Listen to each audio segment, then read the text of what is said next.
All right. Good afternoon, everyone. Thank you for joining us for this professional opportunity, Unlocking the Secrets, Engaging Your Students with Escape Rooms. I am Bailey Cornelius. I'm the Digital Project Coordinator at NCEA, and I will be facilitating this webinar today. Just a few housekeeping notes as people are joining. We will be recording this session today. If you have any questions during the presentation, feel free to use the chat window. We will monitor any questions and try to answer them in the allotted time. At the end of the session, I will share a link to the online survey in the chat and instructions on how to receive a certificate of completion for this webinar. Today, we have a mother and son duo who are presenting. We have Judy and Anthony Dunn. Judy has been a teacher for the Archdiocese of Philadelphia for almost 30 years. She started her career at Annunciation BVM in Havertown, Pennsylvania, where she taught 4th grade. After having her children, she returned to teaching at St. Gabriel's in Norwood, Pennsylvania, where she served as both a teacher and a principal. Now she is an 8th grade teacher at St. Anastasia School in Newtown Square, Pennsylvania. She also served as principal there before returning back to teaching. She received her master's in education from Newman University and is active in her home parish as a lector and Eucharistic minister. She served as co-chairperson for the 2023 Middle States, received an AOP EdTech Digital Ambassador Award, and has been a presenter at the AOP Summer Tech Academy. In October of 2022, she was inducted into Archbishop Prendergast High School's Hall of Fame for her work in Catholic education. She's also been married to a wonderful man, Michael, for 43 years, and is mom to 3 boys, Michael, John, and Anthony, who joins us today. She has 2 beautiful daughters-in-law, Melody and Mia, and is the proud mom of 4 grandchildren. And here's Rosina, Jordan, and Serafina. Anthony is a technology integration coach in the Archdiocese of Philadelphia. He works primarily with teachers in the elementary, secondary, and schools of special education in Delaware and Philadelphia counties. He loves helping them to learn and collaborate to effectively use technology in their classroom. Prior to joining the AOP Tech team, Anthony spent 10 years as a middle school teacher and technology teacher in subjects such as ELA, social studies, and religion. He's a proud alumnus of DeSales University and holds state certifications for elementary, special, and secondary social studies education. He is also a proud product of Catholic education in the Archdiocese of Philadelphia. He graduated from Monsignor Bonner and Archbishop Prendergast Catholic High School, and always enjoys getting to work with and support staff members who were once his teachers. In addition to his time as an educator, Anthony has served on a number of visiting teams for the Middle States accreditation process, been a virtual presenter for NCEA and a presenter for ISTE, and helped launch a summer prep for a local parish. He currently resides in St. Kevin's Parish. Before I turn it over to our presenters, let us begin in prayer. In the name of the Father, the Son, and the Holy Spirit. Father, thank you for all those men and women who have given their talents to educating our young people. Through the challenges they encounter each day, lead them to an ever deeper appreciation of the sacred duty to which you have called them. May they be people of integrity so that they can be witnesses as well as teachers. We pray that the schools they lead will become places where our young people can experience your love in their lives. Thank you for our Catholic schools. Help us to pray without ceasing, to work without wavering, and to give without grudging in order to ensure the future of Catholic education for all of our children. We make this prayer through your Son, Jesus Christ, our teacher and our Lord. Amen. Now I will hand over the webinar to Judy and Anthony.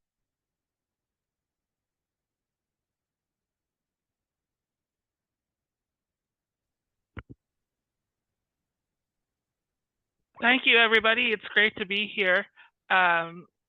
Like I was mentioned, I am Anthony Dunn, and along with my mother, we sometimes get to work together, which is very special. We actually worked at one time in the same building. So we're excited to join you today to kind of talk about the idea of unlocking the secrets and using escape rooms inside your classroom to increase student engagement. Before we get started, we love to share all of our things because a lot of fellow teachers share with us. So if anybody wants a copy of this presentation or to see it later on or to share it with their fellow colleagues, the link is at the bottom. It is a bit.ly link, bit.ly/NCEA escape, and that is case sensitive. So if you want to write that down, you can follow along on your own or share. We're going to share directly with you from our screens.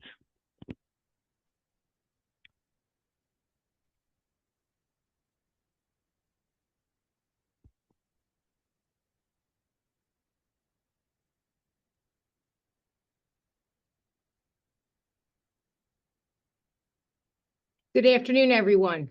As Anthony said, I'm Judy Dunn. I currently teach 8th grade at St. Anastasia in Newtown Square. I'm a former principal of, as you heard, a proud grandma, and I'm very happy to be with all of you here today.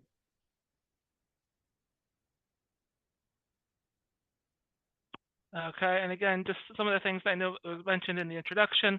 I am Anthony Dunn. I am a technology integration coach. I work with all grade levels here throughout the Archdiocese of Philadelphia, but primarily the schools inside the city of Philadelphia and the neighboring Delaware County.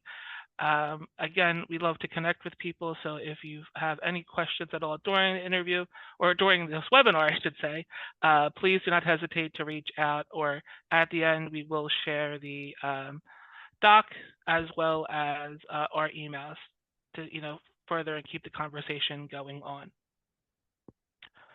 So today we're going to talk about escape rooms in our classrooms and some of where we're going with this. The first part of our webinar today is we're going to look at the idea of what are escape rooms. So you've heard this before, just in general sense. You probably see them all over as you're driving around. I think between leaving the school building that I'm currently in now and driving home today, I'm going to pass 3 of them. And then we're going to look at the idea of how they can help inside your classroom.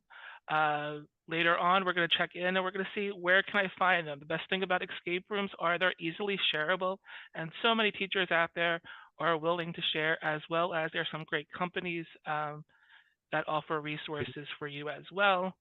Not only can you find them, but it's also easy to create them once you get started. So we're going to be very excited to show you some of our tips and tricks. And sorry, my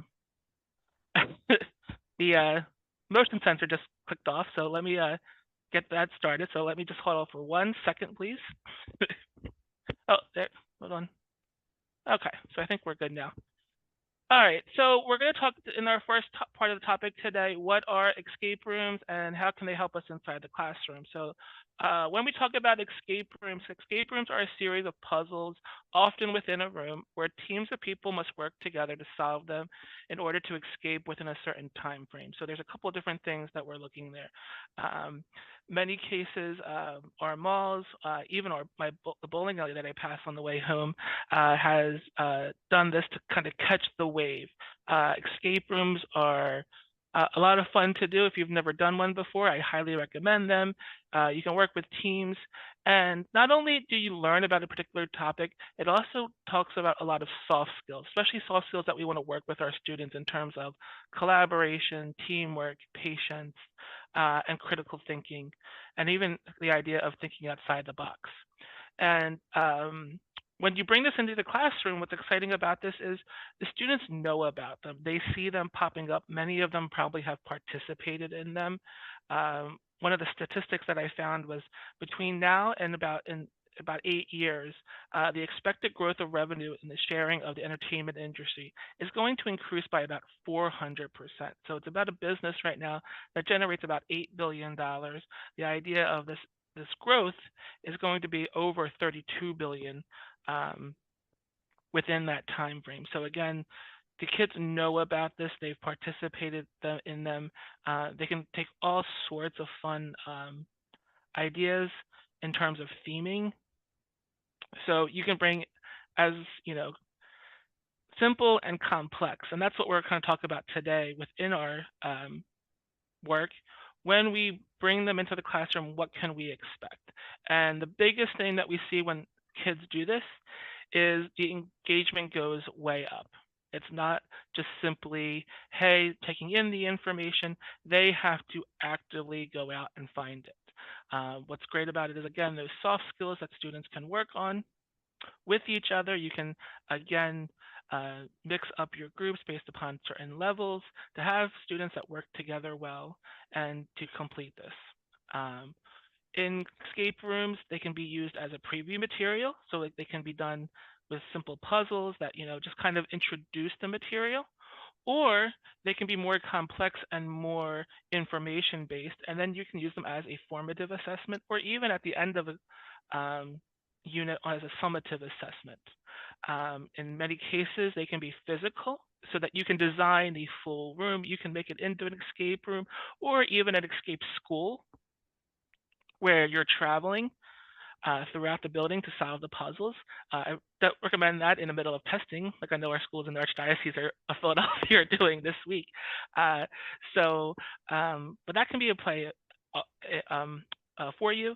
The other way is it can be completely digital. So this is how I used to do it when I was taught in the technology classroom. We would create them on the computer. When COVID happened and we went home, I was sending these home to our younger grade students, and the parents were working on them. I created a simple website with the clues, and they were able to work together as a family. So like a fun little activity with a little bit of technology learning going on as well. When we first start this idea, you probably think, oh my goodness, this is so much to do. It's also kind of that idea of where do I even start? And the best part about it is there is no one set way of doing this. You can create them in a simple template for yourself so that your kids can follow along. And then you just kind of change the content, change the theming, but the simple ideas are there, and they kind of flow through each of the different kinds of escape rooms that we'll explore today.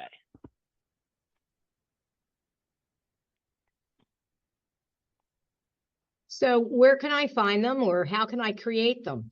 Well, if you're like me, I've been around 30 years, so I don't always like to have to start at the beginning. So my thing is, where can I find them? Where can I use them? And what is the easiest way I can create one?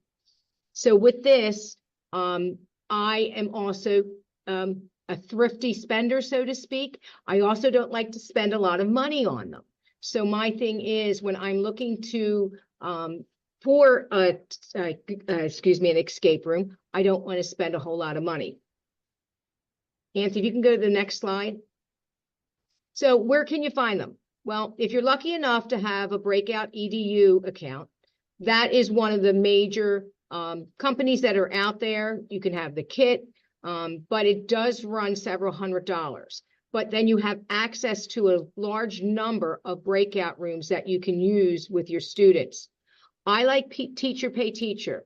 I've used the Kessler Science ones a lot. I've used Kristen Lee. They're both great ones. Not extremely expensive, maybe $5, $6 for it, but then you have it and it's yours to use. The other one is for Ditch the Textbook. If you've ever used anything from this site, it's great because a lot of times it's given out to you and you can share it with other teachers also. So it's not like with the Teacher Pay Teachers, you're buying a license. So you are the only one that should be using it. But where a lot of times you can find, escape rooms online that are non-licensed that everyone can use. Now here, with these here, these are active links, Anth? Yes, they are. Okay, so these are active links for you that you can investigate on your own. Check out Breakout if you don't have it. This one here is the Teacher Pay Teacher one. That's what I recommend. There is a wealth of information on there that you can get. And then also Ditch That Textbook there really has helped. And one of the big things with this is, yes, a lot of these are where you can find them in the diocese, or a lot of our teachers do use Breakout EDU or things from Teachers Pay Teachers. What I love about them, though, is oftentimes if you buy your first one, then you can actually learn how to make it. You can kind of dissect it and kind of reverse engineer and learn that way as well. So if they do something really exciting that you like in these, again, Ditch That Textbook from Matt Miller. A lot of those are free that you can go on, and they use things like Google Slides or PowerPoint or Google Sites, and it's just a simple way of developing them. Right, and they're editable, especially the ones from Teacher Pay Teacher. You can edit it to fit your classroom. A lot of times you can go through it ahead of time. Well-detailed information is there, instructions, and you can take from it what you need and what you can use and make it your own. So if you cannot find, so again, you search and you search and you're thinking, hey, this is still not working out, or I need to create my own. We're going to start from the very beginning. So when we're creating them, again, there's two different ways to create these. From the beginning, when you think about it, they can be fully themed within the context of your curriculum. So if you are doing, say, an example like this is about the Civil War, and teaching about the Civil War, maybe you're going to be at Appomattox Courthouse, which is actually one that we're going to see later on. That it can be in that sense. Sometimes teachers, though, will develop a full theme for them throughout the year. Maybe it's like superheroes, and you're just kind of plugging the information that you're teaching from your curriculum within that idea, whether it's maybe it's out in space and it's more of a fun theme as opposed to the academic theme, where you're still doing the academic learning, though. So if you're starting from the beginning, the first thing we have to talk about is what we wanted to accomplish. What kinds of, how many students do we have? How big are the groups that we're going to be? You want the kids kind of, working together. So again, groups between like, 2 and 5 are probably ideal in a sense, depending upon your age level and the setup of your classroom. Once you have that idea, you know what we're going to do. We know that there's a background story to our idea, where we're kind of locked in or where we're going, what kind of puzzle are we trying to solve. Then we're going to go to step 2, and we have to pick our format. Is this going to be physical? Or are we going to design lock boxes? Breakout EDU does come with a kit of all different kinds of locks that you can use. Some are word puzzles, some are number locks. So there's many different ways of doing that. And then there's digital, and we're going to talk about digital as well today. And the best part about that is you can use something as simple as Google Forms to create a fully digital workspace. And then lastly, the hybrid model is taking those two together. So maybe you don't have the locks, but maybe you have the puzzles in place. Maybe it's a puzzle the kids have to solve by putting the pieces together, and then they can type the answer inside of the digital locks box. So Judy does that a lot with hers, where the kids are, doing something, they travel around the room or to multiple rooms, and then they have to go back in and type the answers in as well. So again, once you have an idea, what are we working with? Then we talk about the format of the escape room. And there's two kinds. There's a cyclical and a linear. And again, this may depend upon the age range of your students or their abilities. The first one is cyclical. And I love cyclical escape rooms because the students, if there's 5 puzzles to solve, they can go to each of the 5 puzzles at any time. If they get stuck on one part of it, maybe that they're just not getting that part, then they're spending lots of time on that one puzzle, one puzzle in the linear model. But in the cyclical, maybe they can skip number 1 to go to number 2, and they're all working in different ways. And I love that idea, especially in the physical boxes, when kids open them up, because they're all working together. One team's not waiting for the first team to get started and to finish, or they're not able to watch them do the puzzles in order. In the linear model, I think more so for the younger grades, it works the idea of, again, starting in one place, going to the next, and we got to solve the first one before we can go to the second one. Again, whatever works for you.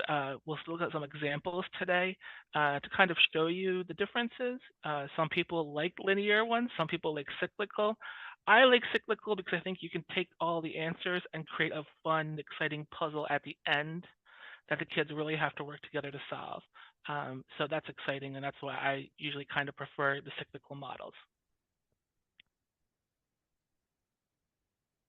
All right, so now let's talk about the types of locks or boxes if you're doing it physical. All right, so I have some samples for you here. The Vault's locking medicine box with a combination lock. That's this one right here. Okay.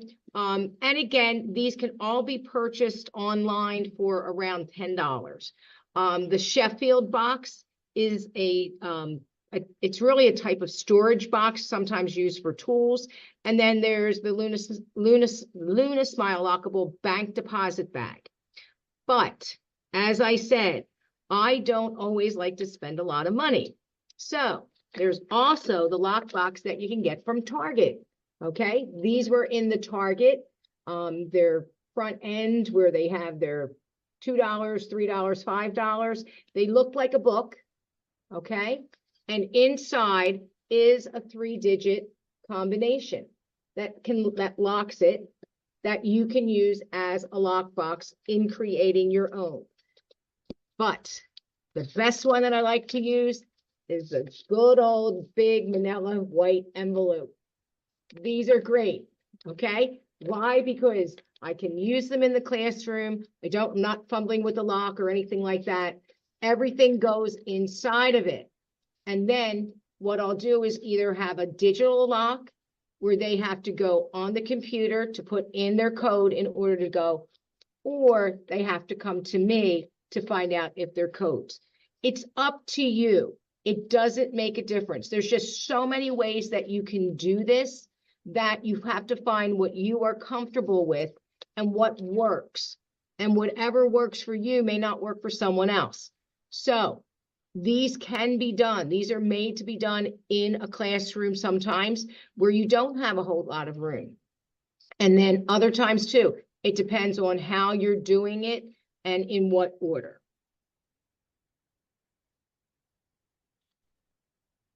Now, the best way to create a digital lock is using data validation. Okay. The Google form allows you to set data validation for exact matches or cases. And that's what you have to really be careful when you're setting it up. You always must fill in the custom error text. If not, what will happen is you will show that your answers the answers will show up if you don't. So you always want to make sure to fill that in. Now, here is an example of a forced copy. Oh, you know what, Anth, you're going to have to, sorry.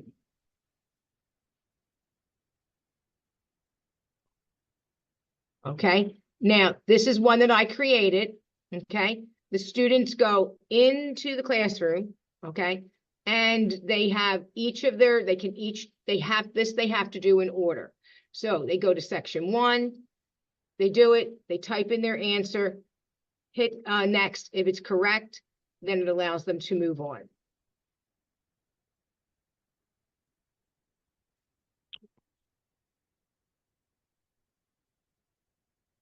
That one does not have data validation on it, so that's why there's the issue. So that Okay. was the plan. Sorry about that. But the rest of them, when you click on them, you can fill in, and data validation pops up, and then you click on it, and you can build in. This little pop-up here comes up, and you could use it as numbers. You can do a text, you can do a certain length or a regular expression. So again, if you're putting in a number, they're putting in words, it's going to say, hey, no, the answer is numbers. So it allows you to kind of build in little hints as well, or a certain range of an answer as well. Right, and then you can also put in the comments too, still locked, keep trying, different things like that as it goes on.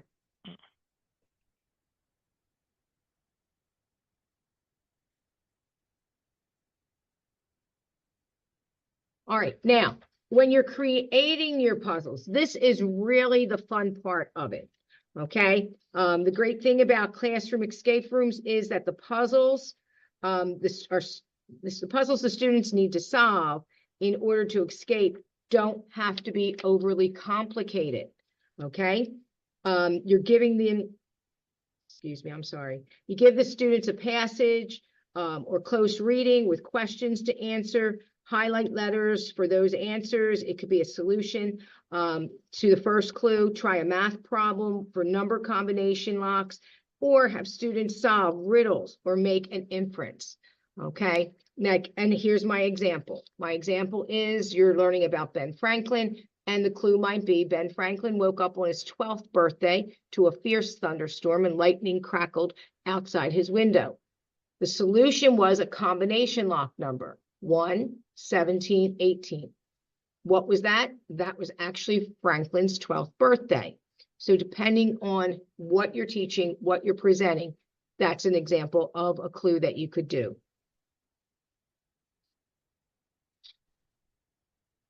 Now, it's important that you organize, prepare, and rehearse.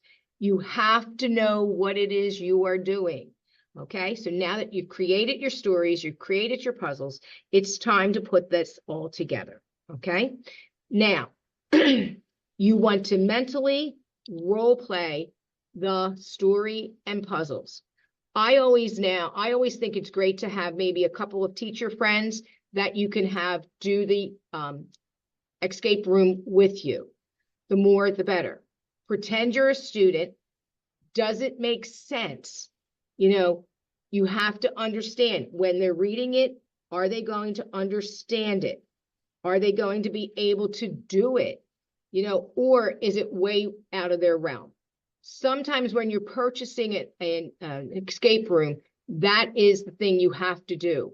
You have to go over the directions. You have to kind of physically walk through it and see, will the students understand and can they do it?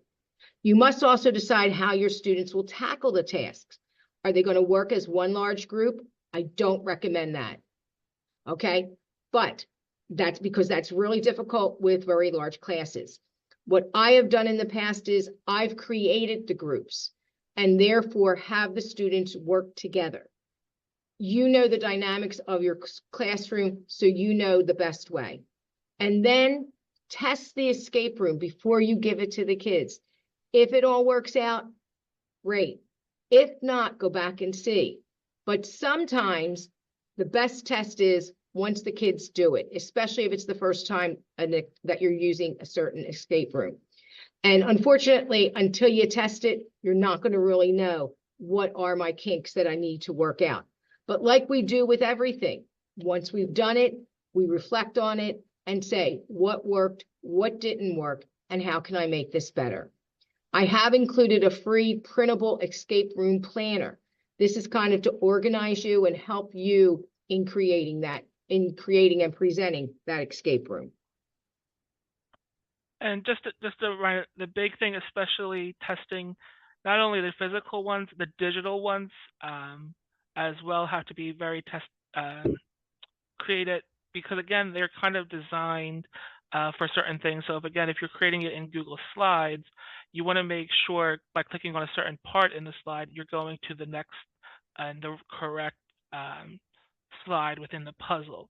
So again, testing is always very important. So again, like Judy mentioned, teach your friends, your own kids, just, hey, even kind of maybe even students, maybe from upper grades, helping with the lower grades can be a very helpful in determining it, because again, each little piece can throw it off, and you don't want to have that happen as you're working within each of your classes.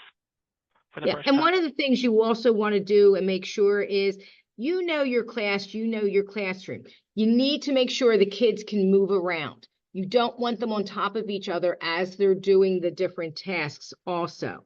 Okay, so the students are working in class. They need to move from one place to another in order to do it. So it's best if the tasks or the stations can be solved in any order. Sometimes that works out better for you, especially when you're in the classroom. I know we do one every year at the beginning of the school so the kids can get to know each other. And it's a linear one where they have to complete one after the next, And we actually take them down to the gym in order to do it so that they have the room to spread out. Okay. Now, if you're kind of like me, sometimes I kind of get ready to start to do things, and I know what I want to talk about. I know what my prompt is. I know what the settings going to be and what I want the students to do. But I just kind of sit there at the computer and kind of stare at it because I don't even know how to start. So the best part about this, and what I love about artificial intelligence and generative AI over the last year, is it can help you with escape rooms and ideas that you maybe have up there, but you kind of it helps just to kind of jostle them. So when we're working with AI, I'm going to show you some examples. These were all AI examples that I did, and I kind of created these within a few minutes each.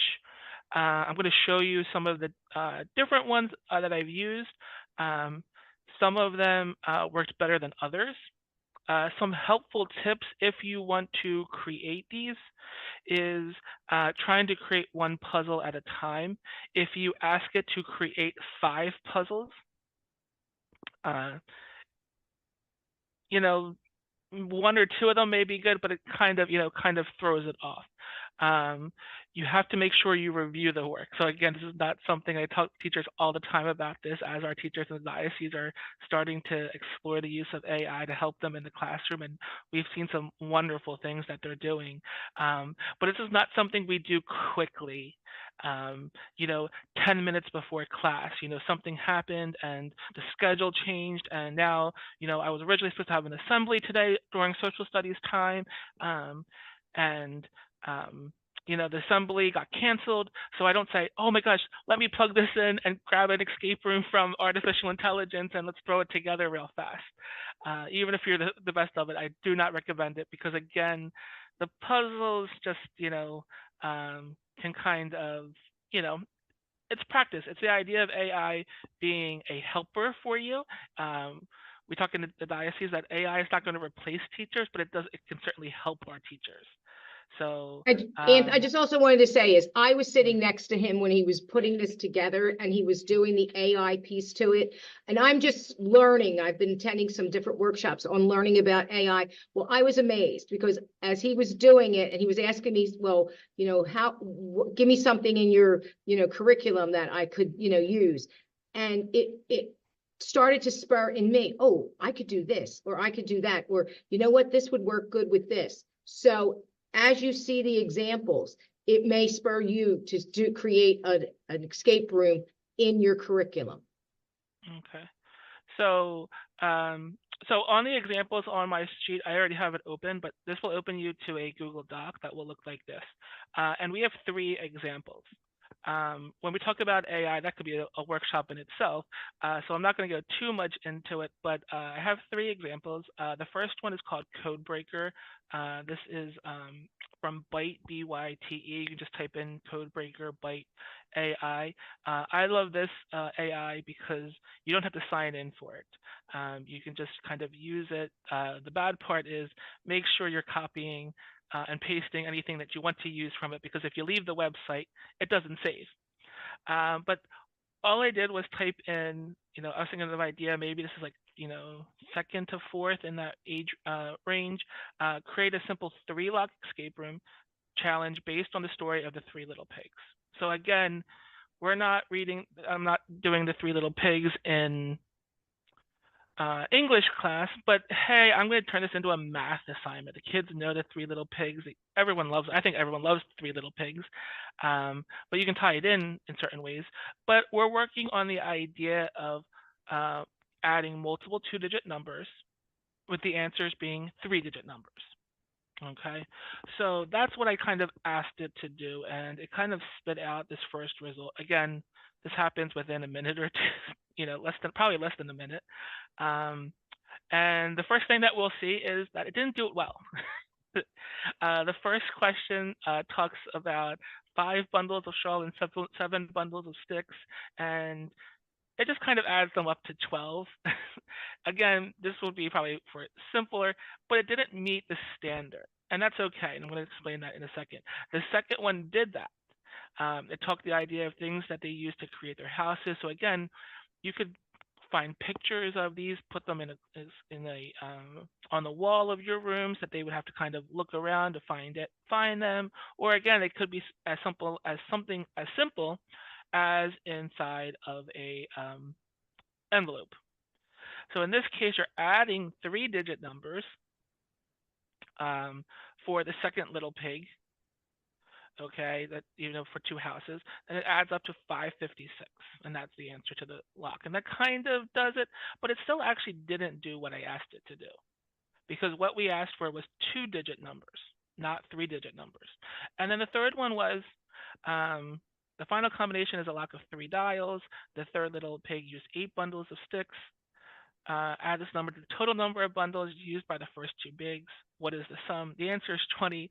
I don't know how they would get 20. That we're going to use 3 dials. It could be 020, which would work.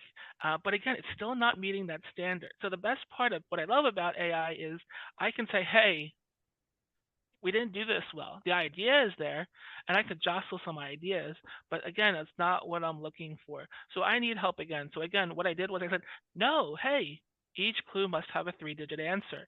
And what happens now is it kind of goes in, and again, it still didn't do exactly what I wanted in lock number 1.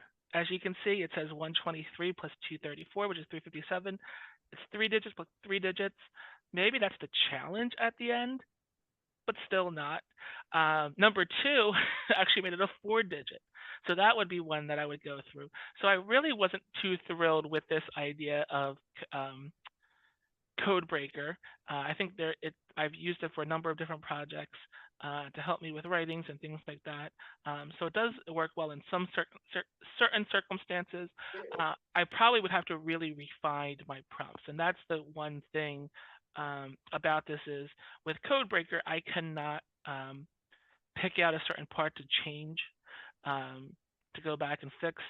I kind of have to keep doing it over and over again. So it wasn't the best one, but it did kind of give me some ideas if I'm creating to get my juices flowing, pictures, how many sticks, how many bricks, how many pieces of straw, all of those different kinds of things. The second one I created, I think was my favorite one. It gave me the most I didn't give me the exact puzzles, but it kind of gave me the best theme and the best setup. And this was from Google Gemini, and they said, create an escape room for the last days of the Civil War. So again, I don't know where I want it to be. I was a little concerned about creating one for like Ford's Theater, like, the night of the assassination of Abraham Lincoln. We'll talk about that later when we're picking where these escape rooms are going to be. But Google Gemini kind of gave me this idea of, let's put it at Appomattox Courthouse on April 8th, 1865. And the rumors are out there that the Confederates are surrendering. People are not sure what's exactly going on, but it's in that idea. And it kind of gives you some ideas of how you can set up your room, things like desk and war maps. Again, some people love to create full scale and have those abilities to do that. I wouldn't recommend doing that, trying to do that, often, a lot of times. But maybe for special circumstances, again, sometimes it can just be envelopes with puzzles in them, and that's perfectly fine. And it's still, I think, exciting for the kids. But in this case, they actually build some different things of challenges that are in the room, and talks about kind of more hiding them as opposed to finding them.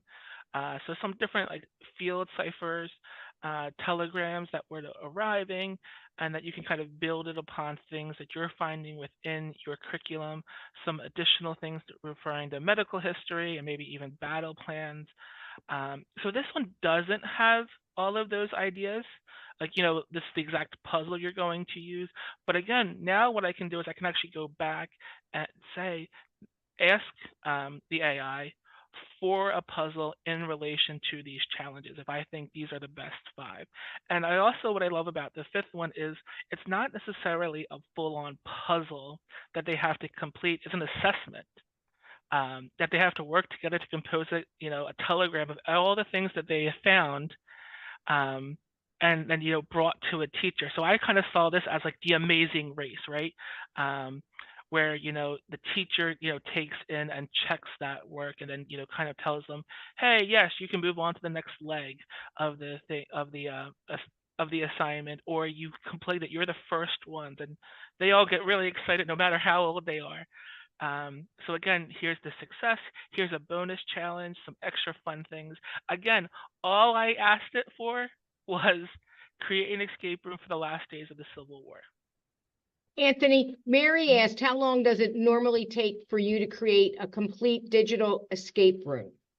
So usually when I create them, I usually start from something from the beginning. So I would say if the first time you do it, it probably can take when I was creating them in the classroom, in computer class or in the middle school levels, it may take maybe an hour or two, depending upon how far it is.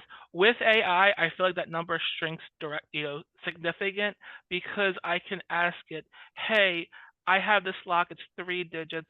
What are some ideas that you can have? What do I have available in the room? Um, so usually they can create it. The thing about them is, though, once they're created, that you can use them throughout, your years. So it's just like anything, really. It's not something we want people to do every week or every even maybe every month. But again, you create a couple, 2 this year. You create 2 next year. Now you have 4. That's 1 per quarter. The following year, maybe you do 2 more. Now you're spreading them out. You come across ones that other people are using or other ideas. You kind of tweak the ones that you have. So I would say, though, depending upon how fun and exciting, and do you want to make super complex? The simple ones can be done, I would say, about an hour to an hour and a half. More complex, you're probably going 2+ hours or so Right. over And I think, time. yeah, and I think also if you have a basis now, like I'm looking at Anthony's one on Appomattox Courthouse, that's one I would take and then create myself based on that. So it's not going to take me as long to create it, having a base to start with. So it really will vary. There's not a set amount of time that it'll take you. It depends on what you're working with. And to go from start to finish, again, you can start on one, come back to it. A lot of times that might be something you might want to work on in the summer for the following school year. Work on it for a little bit, come back to it, reassess it. And so it could take you a long time, but it can also take you a short amount of time. Okay. I hope that answered your question. And then this last one I'll go through real quickly. This was just one I know our 5th grades in the diocese do a lot of work with regions and state capitals. So this one was a simple one. What I love about this one is using AI. Once you get the material, or you have the idea, how do I make it fun? How do I write those little riddles? So in this case, I actually had it generate the 5 capitals, but maybe I'm doing a certain region of the United States, like New England. I'm going to tell it the answers, and I'll let it write the prompts, the clues for each one. So in this one, it actually has the kids go throughout the school. That they can find. They go from place to place. And again, it's kind of like that Amazing Race, but again, it also allows them, if you send them to different rooms or looking for different things, maybe it's the second floor of a building, that they can look for like signs, kind of like that Amazing Race. There's the flag. There must be a clue in this room to get started. And then lastly, what I love about this one, it does have some cyclical ideas, because what happens is the kids have to take the answers and they have to solve a final puzzle, and they have to actually unscramble them. I did not like this one, the scrambling. The first one was you had to take the letters and kind of come up with this idea, count on jokes and humor. And that, I don't know any adult would be able to take those 5 words and come up with count on jokes and humor. So I said, let's make this simpler. And what we did was state capitals fun. And again, directly from that, no. But what I would do is, when they got the answer or they found the answer in the classroom, I would actually take words like Denver and write them with the E and the N capitalized. The D is lowercase. D does not appear in that phrase, state capitals fun. So if they write down the answer for each one and they go back and they can see, hey, why are these random letters capitalized? They know, hey, those are the letters that I have to use in the puzzle. And again, it makes it a little bit, for some people it's challenging to figure that out. But again, if they're struggling, you say, hey, this is what you need to do. Or the phrase is this amount of words long. So that can certainly help in there, and that kind of allows you to put in some different scaffolding as you're building these. And again, That was, I think, 20 minutes total, all three of those, to be honest with you, without going through and it was checking them, updating them, copying and pasting them into my Google Doc for today.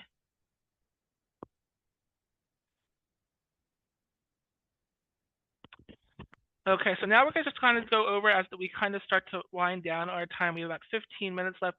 Just some helpful tips and tricks as you're building these on your own or as you're finding them and reviewing them to use within your classroom.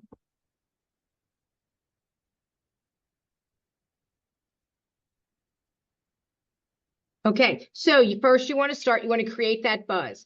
Make those signs that say the escape room is coming. Are you ready? Hang them around the room. Make cryptic signs with vague hints about an escape room to pique their interest.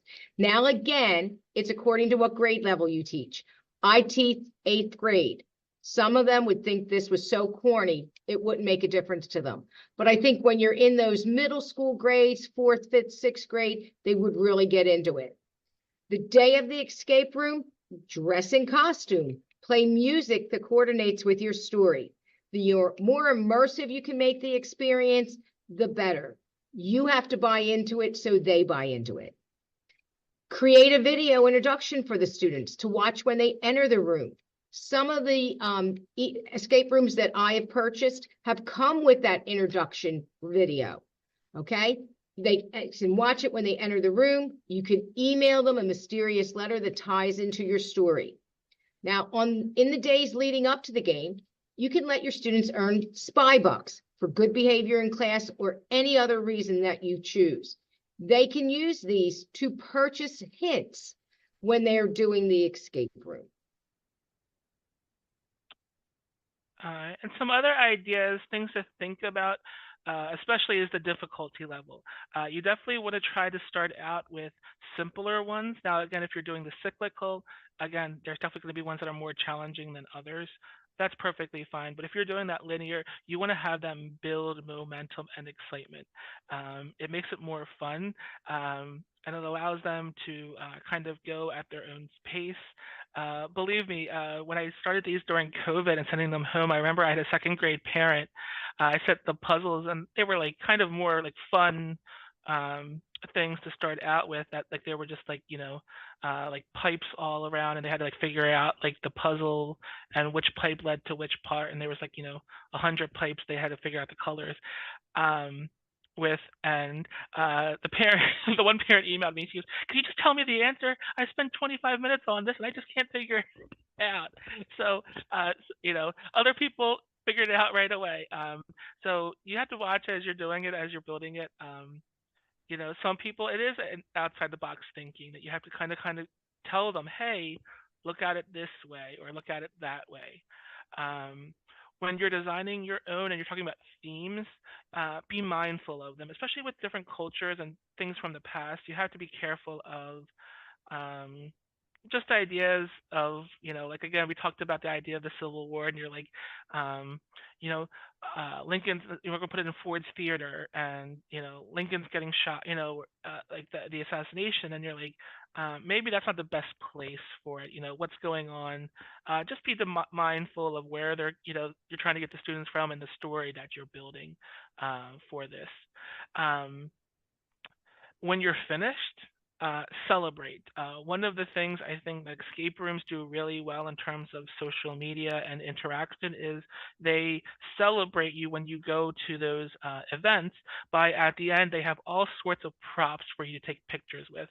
And the idea is they want you to take that experience, take the pictures, not from when you're doing the experience. They want the experience after. And sometimes it is the exciting part of it all. We broke out, we did it in a record time, or maybe we did it at the last second. They have all these fun signs to do. Judy is showing them the ones that she has.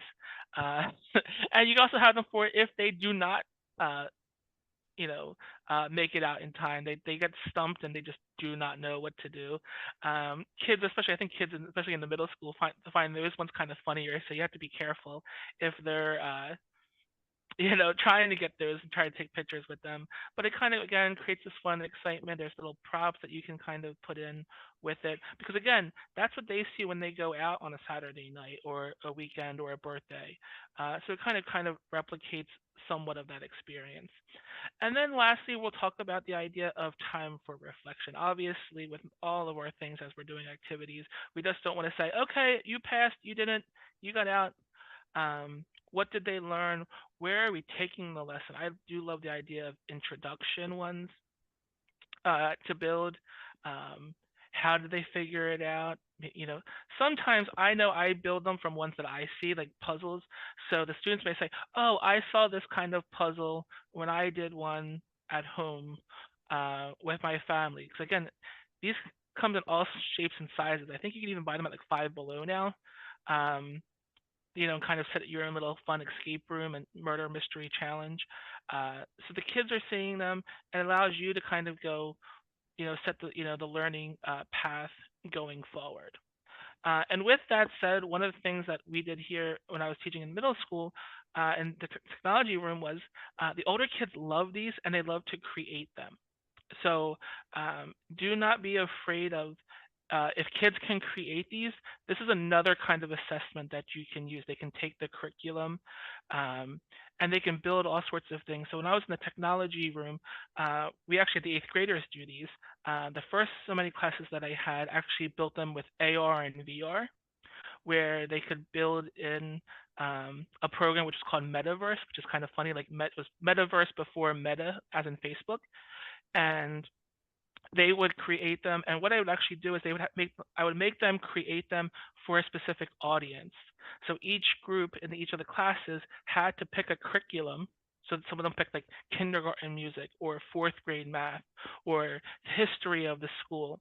And if you want a cheat way of doing open house at the end of the year, especially if you're a technology teacher, have them do this in December into January, because then Catholic Schools Week comes. Then you just hang up QR codes and you set up the iPads, and everybody comes in and everybody goes nuts because everybody can do it. There was ones for everyone. There was foreign language ones. There's kindergarten ones. And it was so exciting. It was, a great couple of times they got to do it.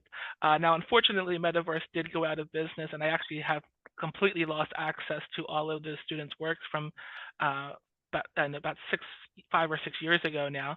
But then we actually started creating them in Google Sites, and I actually had the students build websites, and that's what we actually used as teaching them how to build websites, how to put in pictures, how to link pictures, how to put everything together, how to build a Google form. So it's almost endless once they learn how to do it. And that would be probably another whole webinar of teaching them how to create them. So maybe there'll be a part 2 to this one day. But it's exciting, to kind of show them, and, it gets them thinking, because again, they're taking their knowledge, they're applying it to an audience or learning new skills to build as well. So we're very excited for that feature. But if you have any questions on that side of it, please do not hesitate to reach out to us. Lastly, we just kind of put in some ideas. Judy handpicked some of these resources that she shared with our teachers in the diocese throughout her teaching career. She has presented on this topic at our Summer Tech Academy the last 2 years to bring this to our schools. And some of the ideas that you can kind of go in, there's game templates, digital breakouts, some templates that we used, or just some simple more ideas. Again, Anthony, actually, Cupid's Quest is an actual escape, a digital one that the kids can actually, you can take that and actually do it right in the classroom. So yeah, so there's ones there. Keep your eye out. There's always ones popping up I see here and there that I'm going to kind of keep a list to add on to this. So it's very exciting. And then lastly, that's all we have for you today. I know we're at 5:25 and our time is starting to run down. So if anybody does have any questions they would like to share with the room, if you joined us a little later, this full presentation is available to you. It is bit.ly/NCEA escape. It is case sensitive, so just be aware of that. And again, feel free to make copies, feel free to share. We have no problems with that whatsoever. If you're doing this, if you're experienced with this and you kind of hope to hop in to come up with some new ideas, I hope that helped you. If you're new and you're getting started out and you have questions, please do not hesitate. We're here to help you. If you have ideas like, hey, I've done this, have you ever thought about this? Please share it with us. I love to learn. Judy loves to learn.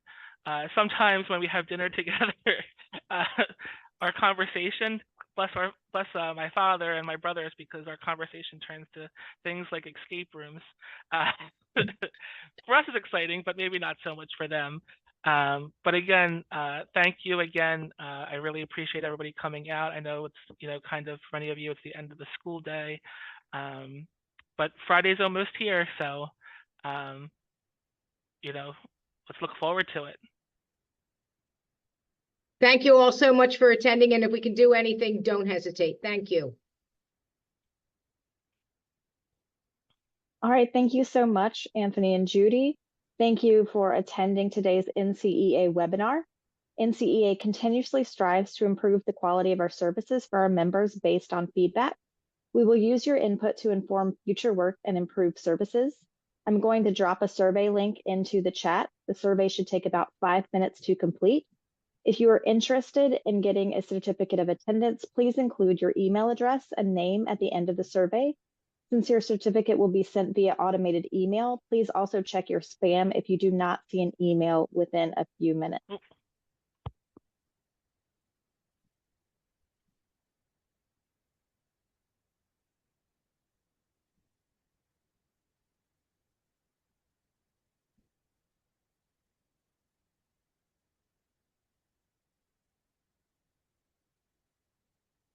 Once again, thank you very much, and I will be closing out the webinar in about 15 seconds.